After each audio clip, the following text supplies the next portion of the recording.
I get a picture. Yeah, get a picture, get a picture. So whoever wants to be, everyone smile. Gonna get a Everybody picture. get in. Whoever else wants to be in this picture, get your video on. Video off, family photo. 1, 2, 3. Cheese. Got it. Awesome. Nice. Okay. Family photo time. All right. So we are here today, Modern Nurse Fest, day 3. And I was like, why don't we just have a panel about the things that we can't talk about in nursing?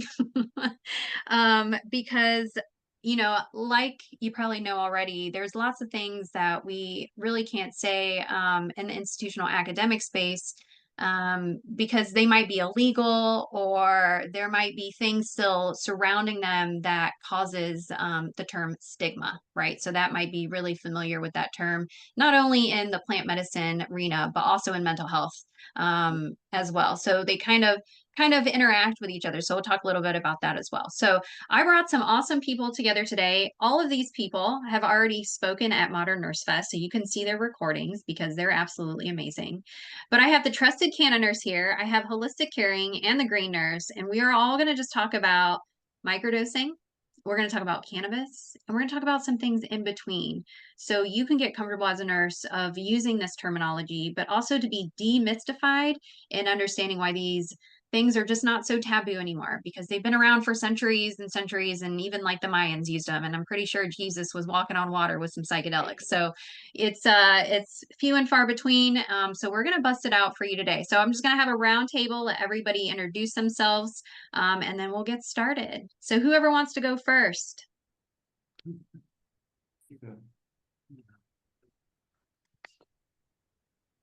Who wants to go? Well, is Megan in a good space? Yeah. Megan. Sure. Can you guys hear me? You're in the Yeah. soccer mode. Yeah, I don't know if you're in between things or. The opportunity. Always, I am always in between things. But yeah, I'll introduce myself.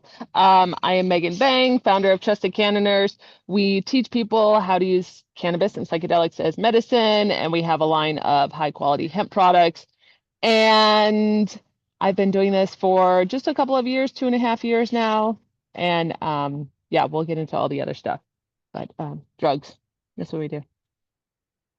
Medicines, ancestral medicines. For sure. Yeah. All right. Well, I guess we'll go. Yeah, I just had my microdose. Yes, you just had a microdose. Yay. a nice little 150 capsule. So yeah, I'm Elizabeth Mack. I've been graced with your presence in this Nurse Fest for the last couple of days, and really enjoyed it, all of them, and we spoke on cannabis and psychedelics. So I'm the CEO of Holistic Caring and the Green Nurse, as well as Bloom Hemp and Holistic Caring Inc., our nonprofit, so that we can fundraise for our Cannabis Nurse Health Coach Certificate Program. We give away scholarships for that, so apply online if you want to get into that. We're having a lot of fun. When we talk about nursing, the cool thing is that it's very fluid and you can do a lot with it, right? I spent my first 9 years in hospitals, my next 19 years in insurance companies, and my last 10 years behind the desk of cannabis and psychedelics and plant medicines, coaching, writing programs, and educating others so that they can follow their dreams and break out of the conventional care only milieu into something that feels a little bit better and right for all of us. So it's been a pleasure to be here, and we'll just keep going. Yep. And my name is Sherry Mack, and I'm Elizabeth's business partner and partner in life. Yep. We merged our companies. Elizabeth found Holistic Caring back in 2014. Yeah. I founded the Green Nurse back in 2014. We merged our companies in 2021 to make Holistic Caring and the Green Nurse, and we've created this beautiful network. Really, really excited to be working alongside of her. We bought Bloom Hemp a 1.5 years ago. We've been actually formulating and vetting products for the past 10 years each. And so it was great to be able to pick up that brand and to be able to make something of it. It is a woman and nurse owned brand. We have a pharmacist on staff. We have a free nurse line, free care plans, and do a lot in our private network. The whole thing about nursing was really what made me become very vocal about this is the National Council State Boards of Nursing, the Nursing Regulatory Board, 64-page document that came out in 2018. This was my impetus to really become vocal. So I started podcasting in 2018, the Green Nurse Podcast, Living Your Best Life, sharing compelling stories of healing. And then when Elizabeth and I merged together, we started the Green Nurse Podcast Clinical Conversations. And we are now syndicated on Red Coral Universe, which is really very exciting. And so we take a condition and we break it down. We talk about conventional care, the limitations of conventional care, how plant phytocannabinoids and other plant medicines can bridge the gap, and then different protocols that we've used. We've taken care of over 6,000 patients together in the past 10 years each. So really, really excited. And then very excited about this. I don't know if you all know this. The American Nurses Association, which represents 5 million nurses, just recognized cannabis nursing as a specialty. This was last year, September 27th, 2023. And then just this year in May, this book was published. The Cannabis Nursing, the Scope and Standards of Practice. It is the who, what, when, where, why of cannabis nursing. It has 18 competencies, and this book is kind of going to be the Bible going forward for creating cannabis curriculum. And that's what we're doing. So we have been rewriting all of our programs to align with scope and standards, and really excited to bring it to the next level. So that's us. Awesome. Thank you for being here. And so in this panel, I'm going to be the host. I'll be just asking some questions and then we'll all kind of dive in. And please, if you're participating in this, if you want to chime in, maybe from your experience or experience that you've had with clients, we'd love to discuss that with you and hear your voice as well, because it's important that we share this across the whole wide world about the information we're going to share today. So, all right, let's go ahead and dive in. We're going to go ahead and bring up my trusty chat GPT that I went ahead and found some questions on. All right, here we go. The first question is, what are the biggest misconceptions about cannabis, microdosing, and psychedelics in healthcare? Not everybody at once. Ooh, I'll go. Okay. I love, this is when I pull up my graph. I think the biggest misconception, is that they're dangerous and they're highly addictive and they're going to kill us. But the opposite is true. Caffeine, nicotine, and alcohol are all more dangerous than cannabis and most psychedelics, and as are most of the pharmaceuticals. So I think that's one of the biggest misconceptions and like the miseducation point. And of course, that runs all the way through our federal government policies. So somebody else. I'll say for mine, I think the biggest misconception that I've seen is people think that you're high and fucked up all the time. Seriously, they think that you're walking around either stoned, tripping, just completely out of your mind. And basically I was more numb, distracted, and avoiding life when I was on 18 pharmaceuticals. I am more engaged in life now than ever before, now that I have replaced my 18 pharmaceuticals using plant phytocannabinoids, microdosing, and other nutraceuticals, and lifestyle as medicine. Well, 100%. And then the other thing is, we're still living with 100 years of misinformation, corporate interest, greed, racism, all of the things that led to the Marijuana Tax Act. And then, of course, 1970, just slating all of these things into Schedule I, which made no sense. There was no proof. There was no science. In fact, there was the contrary, right? Everybody knew. The LaGuardia guys, all of that said Schedule I is BS, at least for cannabis, and then psychedelics as well. It had, God, in the 50s and 60s, all of the experiments before they were slated in Schedule I as well. So, we're just still living in prohibition mindset. And you go into a hospital, you try to talk to your physician, you say you're using cannabis as medicine, they say you have cannabis use disorder, and we're still talking from two different paradigms. And my prayers are that, December 2nd, the DEA is going to start moving things forward, at least for cannabis, and we'll get to psychedelics down the road.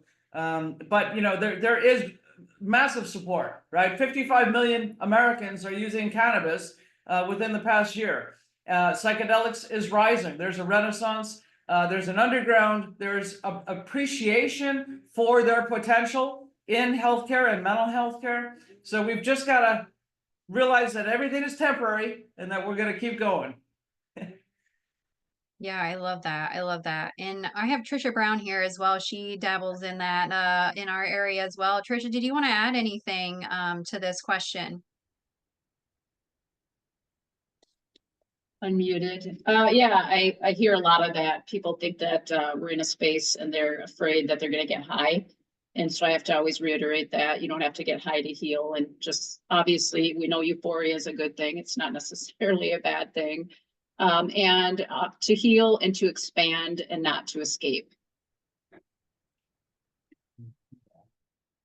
Yeah, that's awesome. Yeah, I think that's so encouraging to heal and to not escape, which so many of our pharmaceuticals and or even alcohol does.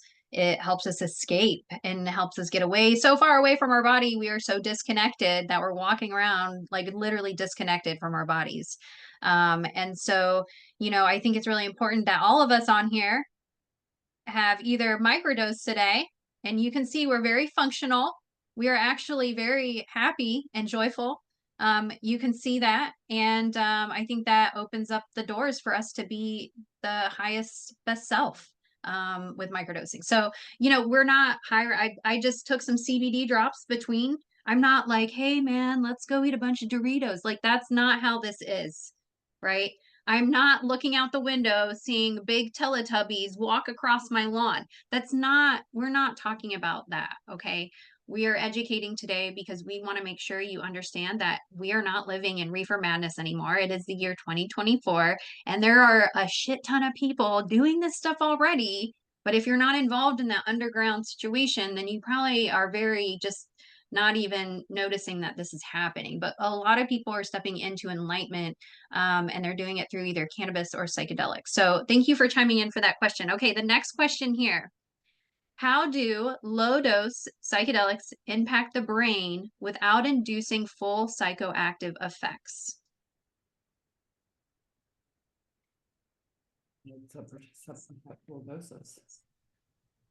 How do low dose psychedelics impact the brain without inducing full psychoactive effects? Sherry, do you want to take this one? I think you have a really Well, I'm just thinking that maybe it's because it's just not fully engaging with that receptor, that it's just nudging the receptor as opposed to, you know, when we think of agonism and antagonism of receptors.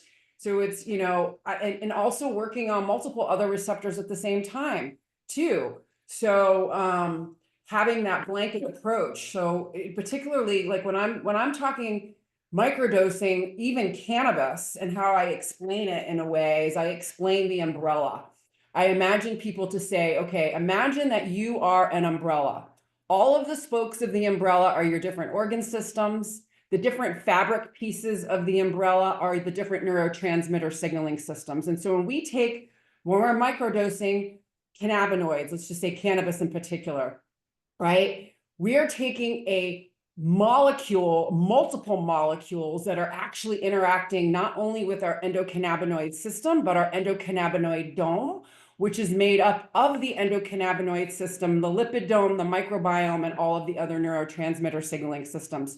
So the endocannabinoid system blankets on top of our umbrella because we have cannabinoid receptors on all of the cell surfaces of all of our organ systems. We have cannabinoid receptors at the neurotransmitter signaling junction sites.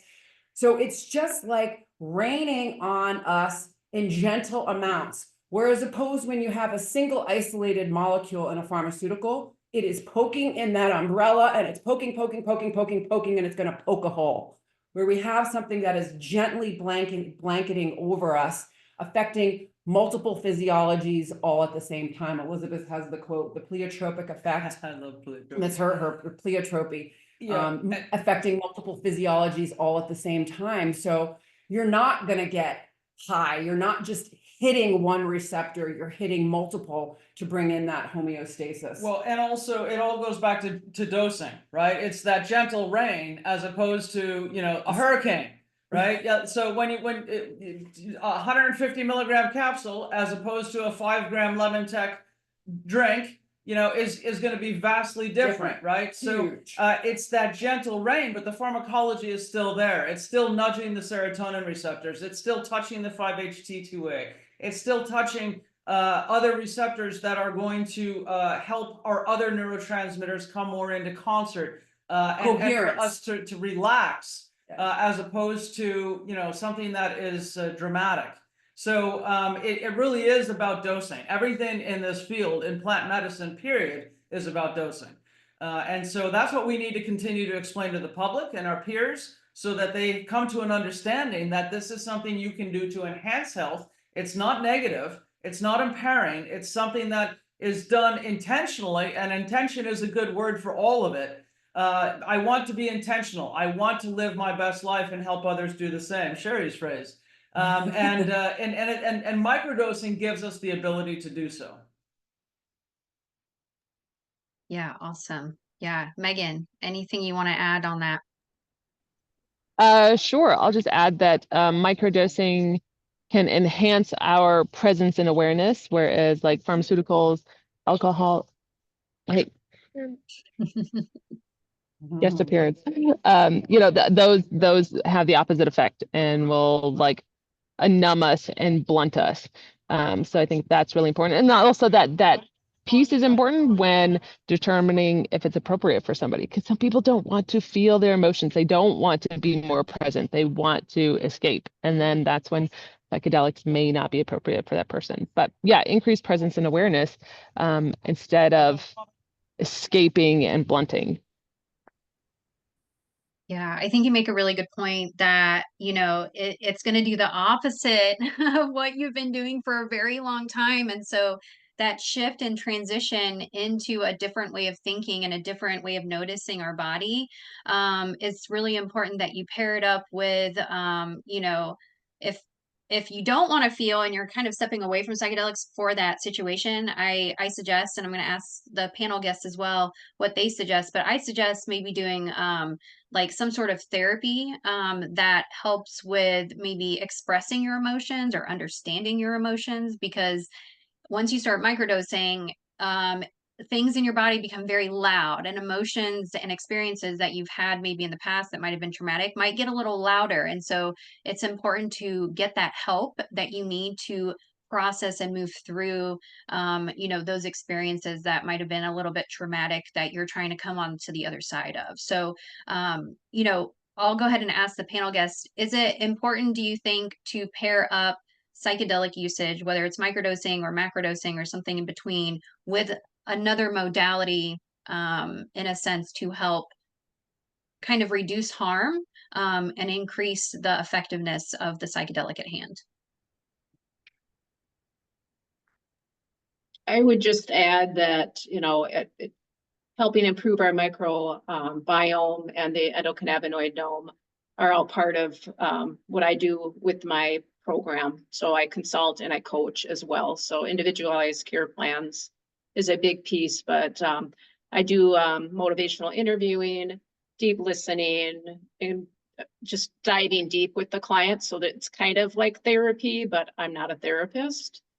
So that's part of my program that I offer, not just a one-time, but if they want to do the coaching package, that's available too, so that they're getting followed up on and more closely monitored to follow their progress. Yeah. And also a lot of this, when people are healing, the healing is in the feeling. So you can't heal without feeling, right? And your feelings are giving you messages about what's right, what's wrong, what to look at, what to change. And so that has to be part of it. And part of that, and it's more than just the psychedelics, the healing truly happens afterwards, in my opinion. I've been doing this for 10 years, been a long time. And it's in the integration space is truly where those aha moments happen. And it also happens when you're doing something else. So pairing, if you have a good psychedelic program, integration, whether it be somatic practices, body-mind practices, acupuncture, chiropractic care, dancing, journey dancing is a form of, moving energy, because that's really what it is we're energetic beings, right? And so having the experience with the psychedelics and the cannabis is one thing. And then when you have that experience, like I say, I feel it's like your head has been taken off and shaken and put back on, and then where is it all going to settle? You come back different. You have a different perspective, but the world has stayed the same. And so how do we navigate in this world when the world is still the same? It's still a shit show out there, but we have changed and we have deep, rich insights. That requires integration, and integration is so important when it comes to utilizing all of these different medicines and pairing it with other activities to move the energy through. Because when it's all stuck energy that just needs somewhere to go. Yep, and I'll second what Trish was saying as far as strengthening the microbiome and the underlying physiologies, and what Sherry's saying on the integration, but breaking that down into core components: meditation, journaling, having those insights that come to your awareness, write them down, meditate on them, think about them so that you can move past. Neuroplasticity is real, right? Neurogenesis and neuroplasticity, we're creating new brain cells and new learning pathways, and our job is to ground that into our body and to our lived experience on a day-to-day basis, and we have to do that with repetition. We got effed up but through repetition, and we have to undo it through repetition. So meditation and journaling is something that all people that begin this pathway need to incorporate into their daily life. Meg. Yeah, I'll just also add that, yeah, the integration, and that may look different for everybody. You know, somebody dealing with a very traumatic past may need the help of a psychedelic informed therapist. And those, you know, those exist. Those dealing with chronic pain may need the help of, you know, somatic practices. And I think what's really cool about microdosing and psychedelics, what I have experienced is like, all of a sudden you start listening to your body more, listening to your intuition, and being able to tap into that, and realizing that we have been taught our whole lives to make decisions based on external factors, you know, but like the food we eat so that we can be a certain size and a certain weight, and like have a job to have a certain status. But like that, then you start microdosing and it's like, oh, that doesn't align with actually who I am. And then being able to like tap into your inner self to figure out like what it is that, you know, that makes you and makes you whole. And that's going to be different for everybody. And also it also, you know, it opens up this portal into all of these other modalities that, as a nurse trained in Western nursing medicine only, like I was taught all of that was bullshit, you know, that like it wasn't evidence-based, the aromatherapy, like all these holistic things. I was taught that or that's the mindset that I had, that they were just bullshit, right? But now here I am doing like Kundalini awakenings and sound baths and chiropractor and like all of these other things that are actually working. So there's like this peeling the onion back and like breaking down societal norms also is a huge part of it. Cool. It's fun game. Awesome. Anybody else want to add to that question? Lots of good information there. Okay. All right, on to the next question. And so far, so much awesome wisdom and knowledge, and just talking about it freely, right? Like it's even just to get comfortable saying the word cannabis. It's not a bad word, right? I mean, it's not the F word, it's the C word, besides the other C word, that's bad. But it's cannabis, like it's a plant, people. You put herbs on your food all the time. This is an herb, this is a plant, and we shouldn't be scared of it. We shouldn't be scared of mushrooms. If you take a hike, you'll see them all throughout the forest. It's been on this earth, it's put on this earth for a reason. And I think if you talk with any holistic nurse, they're going to say the same thing. Like it is here for a reason. It's here to probably help us. Absolutely, it can hurt us if we're not in the right state of mind. So that's why integration, Elizabeth talked about journaling and really meditating and getting in touch. Like Megan said, it increases your awareness of your body, and things become very loud all of a sudden. You're like, wait, what? Where did that come from? You know, but it's to you know, come to it with curiosity, to come with it to openness, And then adjust your navigation accordingly, right? So, I had some things come up when I was microdosing, and I'm like, I don't really want to dive into that right now. But the body was like, yeah, you do. You need to dive into that. And I was like, okay, body, fine. Right. So I came with curiosity of like, why am I kind of feeling this way? What is the mindset that I am having around this? And most of the time it's just that limiting mindset that we've been taught for so long. So like Megan said, the barricades, the onion unravels, the veil comes down when microdosing psychedelics, cannabis starts to be integrated into your body. So many cool things. Oh my gosh, I just put in the chat as well. If you want to check out um, Megan, the Trusted Canada Nurse, has an awesome microdosing program for nurses specifically. So repping that. The Holistic Caring, Sherry and Elizabeth, I also put that in there as well. They have awesome cannabis courses, certifications. So just get with these people. These people are here to help you learn and to think outside the box. So the next question is, how can healthcare professionals approach conversations about cannabis and psychedelics with patients? Like we all need to hear this because there are so many people using this today in today's world. And if you Google this shit, up to 90% of people want CAM or complementary alternative medicine. So people are asking for this, but as we know, I just did a interview with the VA and I said that I use cannabis and they're like, well, how often do you get high? And that was what the therapist asked me. And I was like, well, let me just give you a little moment. We're going to have an educational session here. I know I'm your patient, but I want to go ahead and educate you on cannabis and the different parts of the plant. And a lot of them don't get you high. And she was like,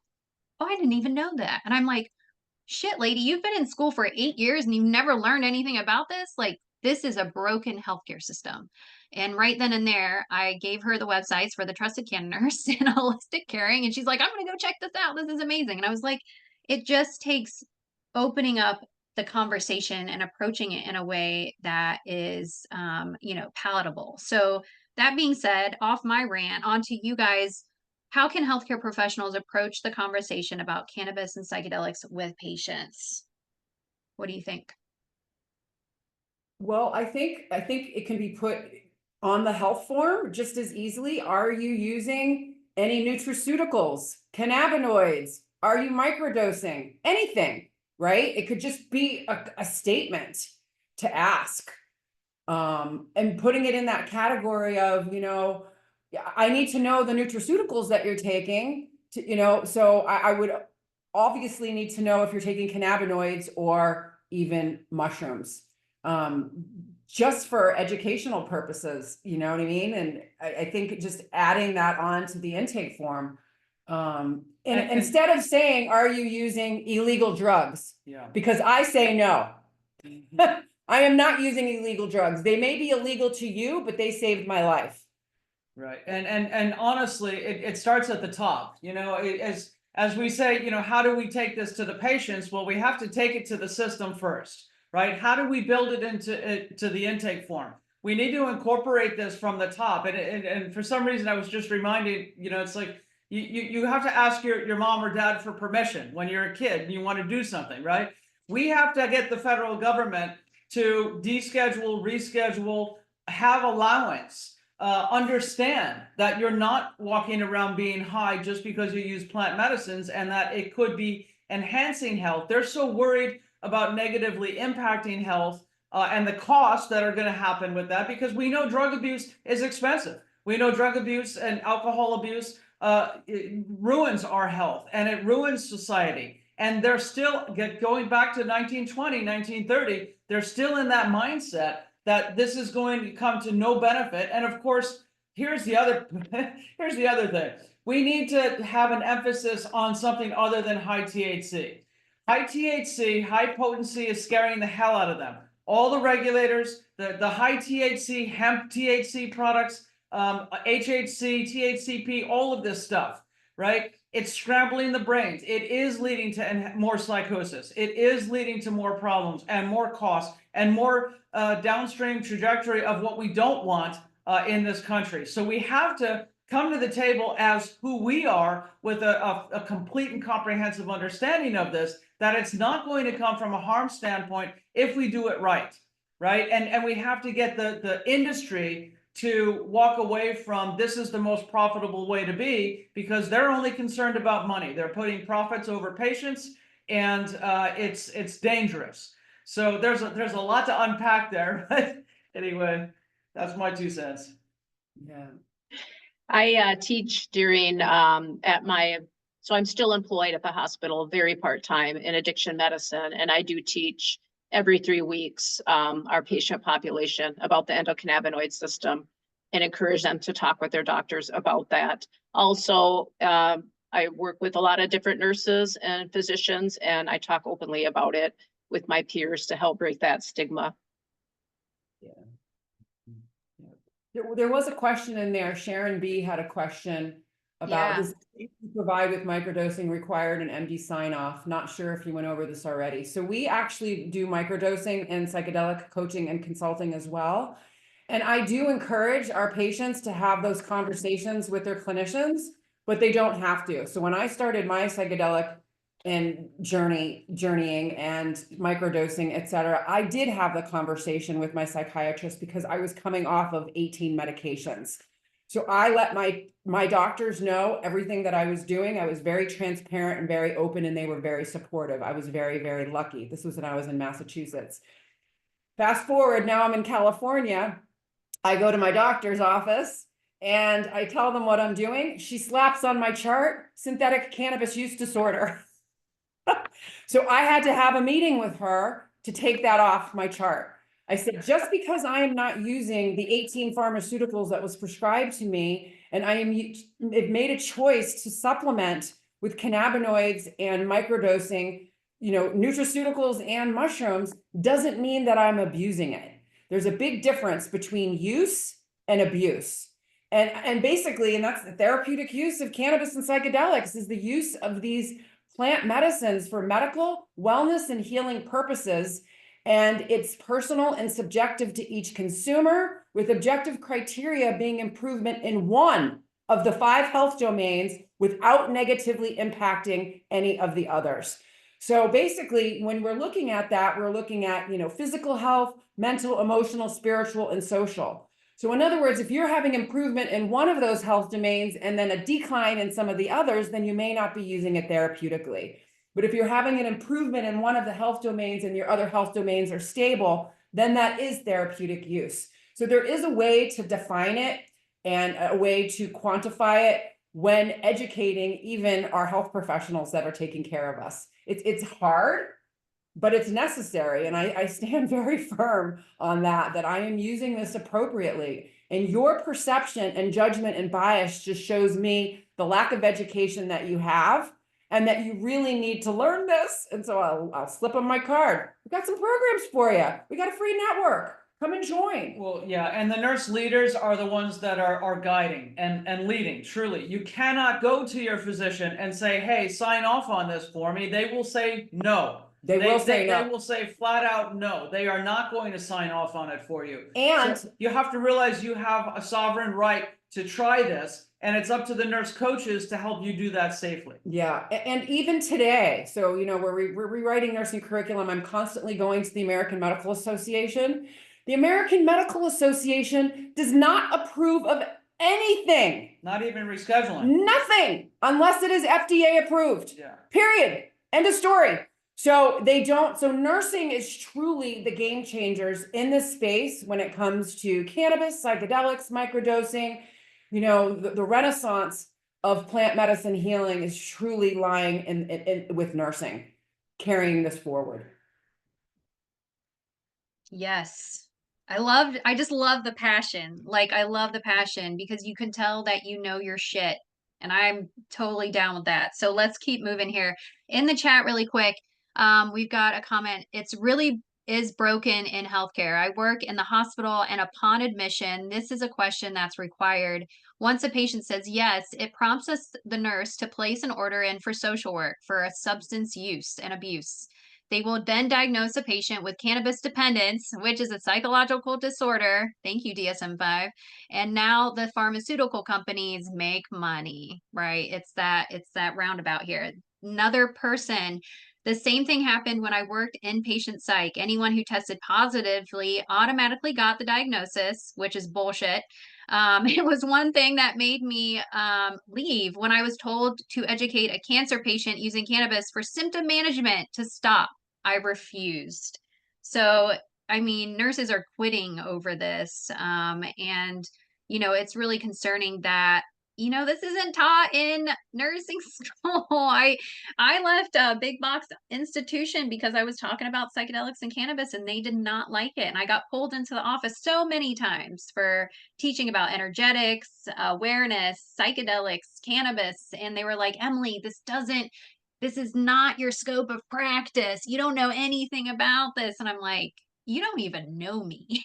Like, how can you? They're like, well, you don't have a doctor in it. And I think that's where we need to stop with this whole you don't have a doctorate bullshit in academia and in nursing in general, because just because I don't have a doctorate, just because I haven't taken 4 years to write a bunch of papers and so you can give me a paper, it's like a paper exchange, and pay thousands of dollars just so I can speak about a subject when I've done over 100 psychedelic retreats myself and been part of some. And also, like, what? Come on now. So I think it's great that we have a panel here of nurses that I know Megan has a degree in this exact topic that we're talking about, but she also has life experience. And I think sometimes we need to really start listening to nurses and patients that have had actual life experience with these plant medicine teachers and hear what they have to say, because science only goes so far and plant medicine is very individualized. It's not a Xanax that you're taking and you fit the specific symptomology. And you know what? I'm going to go ahead and give you a 20 milligram dose because we'll see what it does. If you need less or more, just let me know. But it's that cookie cutter fits all type of scenario that we see in pharmaceuticals that is not what plant medicine does for us. So that being said, I've got this next question here. And it's literally about legal and ethical considerations in regards to nurses. And I think we really need to touch on this because, nurses, I passed the NCLEX because I use cannabis. If it wasn't for cannabis, I would have not passed the NCLEX. And I'm telling you right now, I had test anxiety so bad. And my naturopath was like, hey, why don't we try these CBD drops? I was not high during the NCLEX, although I probably could have passed it way better and faster, but just had a little bit more munchies, right? I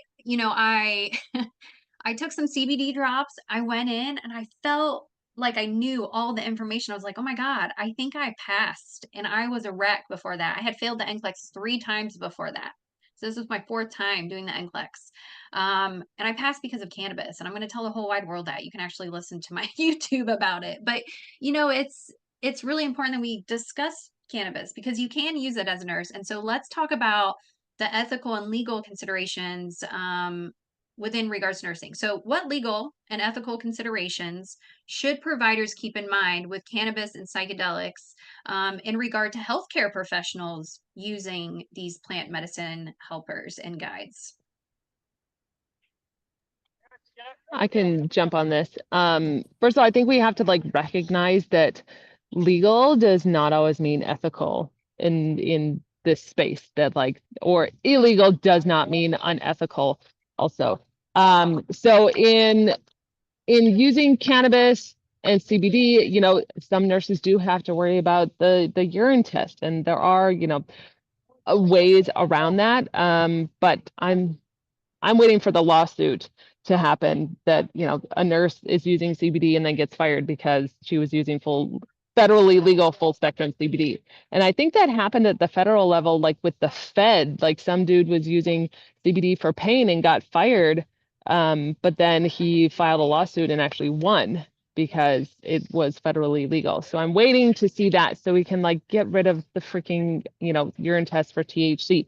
Those are gone in California, or that provision is gone in California. But in terms of, providing the medicine, what we are providing is is federally legal medicine. And if people need higher doses of other plant medicine, I take that as like, I don't want to say because it's recorded. So I'll let somebody else go. I gotta figure out how I'm gonna say it. It's well, and this is where we have to say we're walking from our spiritual being as opposed to just our physical one, because it is my duty to guide others and to keep them safe and to help them understand and incorporate this at various levels throughout their life. And so it's a moral obligation. Once I figured out how I could heal myself, I had to help others, and that became a moral imperative for me. And that is the guys, could I be arrested? Absolutely. Could I lose my nursing license? Yes. But you know what's funny? I've been knocking on the door of the Board of Registered Nursing here in California ever since the beginning of 2018, when I first applied to teach and to become a provider for continuing education here. And I tell them all the time what I'm doing. I'm teaching nurses how to incorporate cannabis care into their patient teaching for patients that are utilizing cannabis, because it's here. You can't deny we've got 5 million patients just in California that are using cannabis, and that's just on the hemp side. Because those are the people that were subjected to AB 2223, where now they're going to take hemp out of the supply chain because it has trace amounts of THC. You can see the insanity, right? That people just don't know. So you have to come at it from, I will protect myself as a nurse the best I can. I will protect and respect the system. They also don't like anarchists. They don't like people that are bucking up against them and saying, hell with you, I'm going to do my own thing anyway. You have to, but you're going back to, I want to address, this is kind of on that track, but it was the cancer patient that wanted to use cannabis and not having anybody to talk to about that.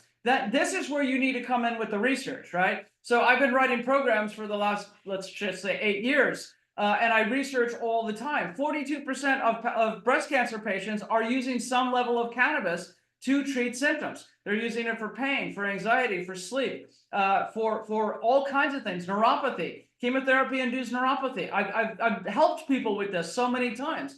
And when you bring a study like that is put on by the NIH, if you go to cancer.gov, and you start looking at cannabis and cannabinoids, you will find an entire PDQ. There's a consumer version and a healthcare version. Print that out. It's 25 pages at least, and it's updated every few months. So there is research to assuage their fears that we're just shooting in the dark, just making up treatment plans that don't exist. No, this works. In Israel, there's models that we can say this is the precedent of how to use these different oils and why you need a combination of oils for cancer care, and why you need a good one-to-one to get people to wean down off of opiates from a harm reduction standpoint and to help their body.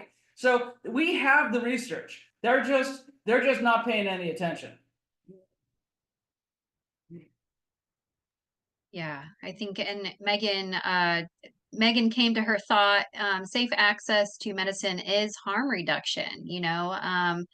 Another one of these, Sharon said, I had an employee who worked for the facility for 20 years and got hurt at work. He was forthcoming and was honest about his cannabis use for pain. We tested out, and of course, he was positive, and HR made me fire him because of the positive test. He was adamant about that he would rather take cannabis than an opioid for pain. So he was fired. I was so sad, and that was when I began me quitting that current role. And so you can just see there's some other moral obligation is a great way to put it. Just like nursing is a calling, psychedelic nursing is its own special calling. Once you expand your knowledge, there is no going back. Absolutely. And we need to contribute to this data with our own experience with patients.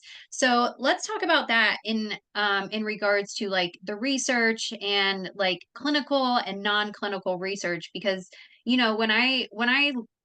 when I have done or engaged in helping out with retreats in plant medicine, um, you know, there's a lot of cool stories that can really help a lot of people if we take the human experience rather than this white room. I'm sitting in a bed. I'm stuck in a bed. I can't move. I'm trying to have a microdose or a macrodose experience, but I'm stuck in this hospital bed, right?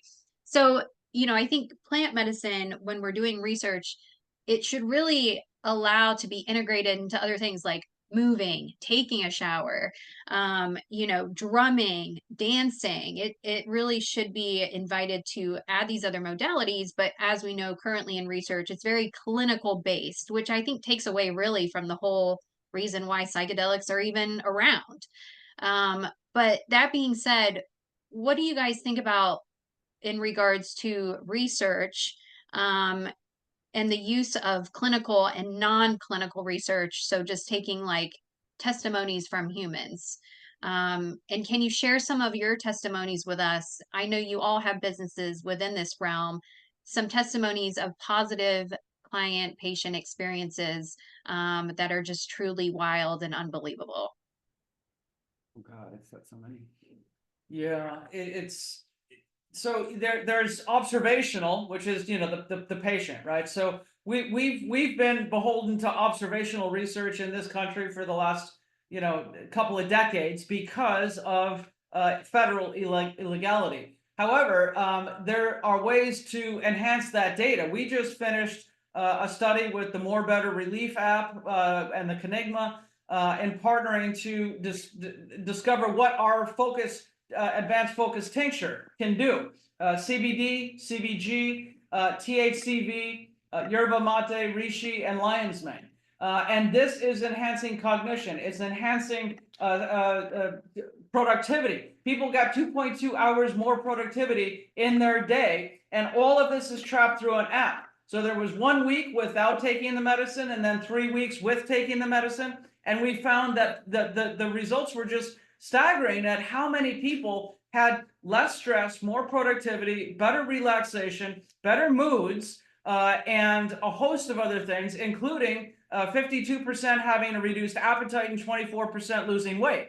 And this is pretty much unheard of for a 1 month study. Yeah, You don't see that percentage of people with that dramatic of results. Yeah, and I wanted to skew the results. I wanted to study the participants, women between 30 and 70. And I wanted women because we are, and there's all kinds of women in their 30s and 40s that are having issues, and then perimenopause, and then menopause, and then gaining weight and feeling sluggish and not being able to operate. Well, if this product formulation enhances their life, then we know, right? And so we got incredible results with that. On the clinical side, there are tons and tons of studies. Go to cannakeys.com. We've alluded to that several times in our talks the last few days. But cannakeys.com has free and then, of course, a paid version.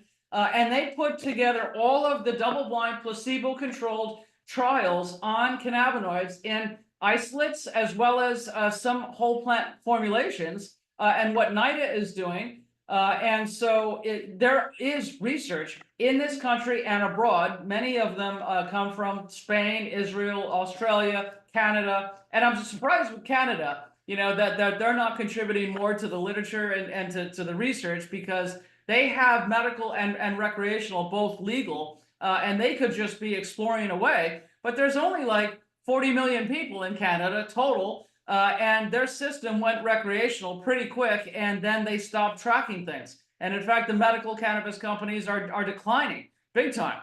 And the industry at whole is, because they're not doing it right.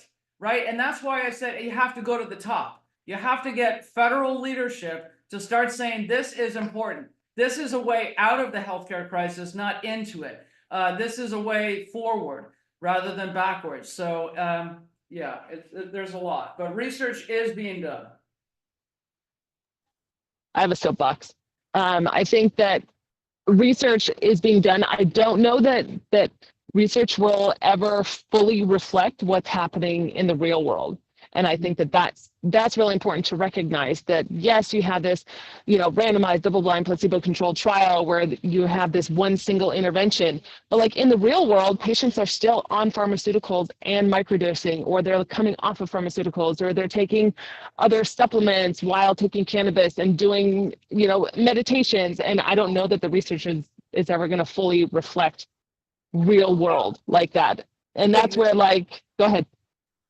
I was admitted into an MDMA study, but I was disqualified because they said I had to stop cannabis for 6 weeks. Couldn't use anything.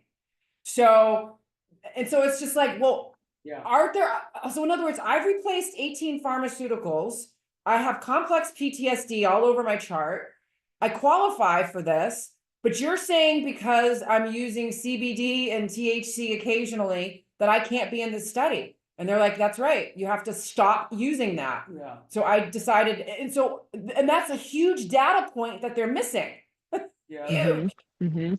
Right. And that's like even in like the pediatric seizure studies, I saw that, you know, to qualify for this study, they wanted these kids to have like this 6-week washout period before. And it's like, that can be deadly for kids using this medicine to manage their seizures. So yeah, so there's that really important piece of the research that it is not always going to reflect what's going on in the real world.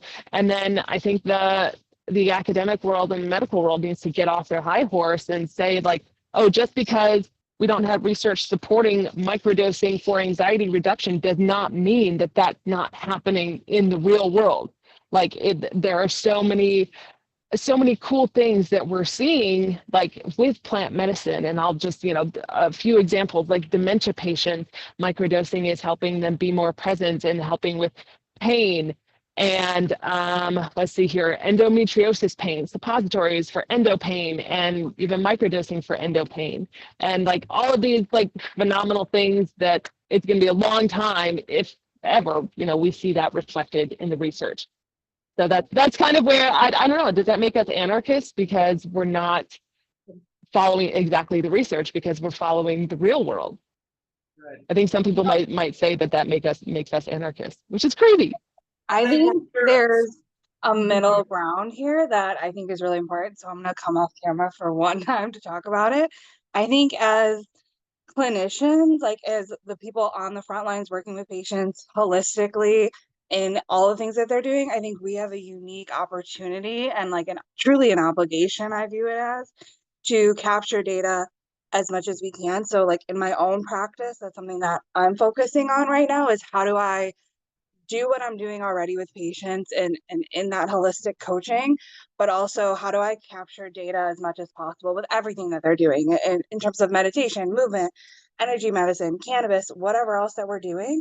Like how can we track that in a way that eventually, obviously we are not the double blind gold star that, traditional medicine wants, but we have information.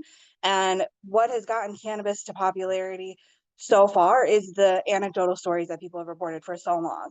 So we have all that information. And I think the more that we can use the information that's being out there, in the state I live in, for example, we have a lot of access to what is really in some of these products. And so if we can track that better, if we can track symptom relief better, if we can treat our patients and effectively track what we're doing, I think we'll eventually build a growing body of evidence that will bring value to a lot of people. So I think it's that I call it the green area because I don't like saying the gray area anymore, but I think we live in this green area of we have information that we can take. And I think it's important for anyone in this space to try and capture that as much as possible, even if it's not clinical research.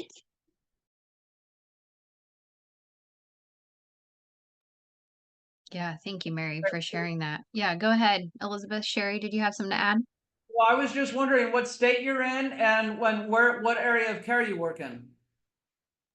So I'm in Illinois, and I'm currently focused like mostly on cannabis, like health, with like additional integrated medicine, functional health, supplemental health. But definitely like looking to expand more into some of these topics that we've discussed this whole weekend, and I think it's been really insightful. But yeah, in Illinois, I think there's more to be desired, but we have a lot of MSOs here, which means that we are getting a little bit more transparency in some of the products because I think they're starting to see what is important for people to know. So though I don't know everything about each product that we have here, we're learning more and more about what are the minor cannabinoids that are in there, what are the different terpenes that are available. And I think the more that we can capture what is in the exact products that we're using, whether it's hemp based or whether it's, from a state licensed dispensary, I think we can get a lot of valuable information from some of those trends that we'll find. Yeah, well, at least you're not in Idaho, right? No. So it makes a difference. But I was born and raised in Chicagoland for the first 24 years of my life before I became a traveling nurse and moved to California at 24. Bought a van, put everything I owned, and drove west. Never went back. And so it really matters where you're from. Like Chicago, and the metro area versus Springfield and Southern Carbondale, and it really matters on how you can have this discussion. It matters on what the physicians around you are reading. And if they're going to be open to you shooting a PubMed article to them to say, here's what I'm thinking about this patient. What do you think? Can we try? And now it's on their ethics to say yes or no, right? And to say, there's an allowance. The patient can freely get it. We're in a legal state for both medical and recreational, and there is access. If this is something that is going to improve their quality of life, why are we in the way? Yeah, and I think I've lived in Illinois my whole life. I've been in the Illinois cannabis space since Illinois started selling medical in 2015, and I have seen a drastic change in physicians overall and like our traditional healthcare systems and their openness to talk about cannabis and learn about it from when we first had it legalized here in 2015 to now, where we've had recreational for a few years. And it is so much easier to have conversations. It is so much easier to collaborate with physicians. And one thing I've been reminded of in this fest this weekend is how lucky I really am in this state, because I sometimes forget, because I don't leave the state that often, how different it is than other states. And I think, the conversations in states where there is very minimal legal cannabis access, if any at all, is a much different conversation than a state like Illinois or California. And same thing with the Board of Nursing, which I think was a really great thing that got brought up this weekend is, in Illinois, I have not had to worry about taking a drug test for THC for any nursing job I've had since 2020. Since the state legalized recreational, I've openly went to interviews and said, I'm going to test positive. And they're like, we do not care. And to hear that other states and other nurses where that's not the case is disheartening. And I think it was a real eye-opener for me this weekend to kind of be reminded of that. Yeah, thank you, Mary, for your additional wisdom and insight. And it's important that we understand. All states are different, unfortunately, and even for nursing, like scope of practice and what we can and can't do. And so it's important to look at your scope of practice within your state, but also challenge it too. Like challenge it. We are educators first. We are nurses, and we are also educators. So you can educate about anything. And like I've said over and over in this fest, nurses are the number one most trusted profession for like the last 1,000 years. I don't even know what the year is. I gotta Google that stuff, but it's the number one trusted profession. So we have voices and we are speaking up. So if you're here live, please contact and get in networking with us. We're all on LinkedIn, and it's important to surround yourself with like-minded individuals so we can raise you up as well and support you in your quest to help educate more, rather than stay silent, because these are tools and modalities that should be offered to patients as soon as they come into the hospital. They shouldn't be questioned about their use of plant medicine. So I want to thank you all for being here. Thank you so much. Just a round of applause here for all of our awesome panel guests and guests. Participants that added to the conversation. Love it. Love the chat too. You guys are awesome.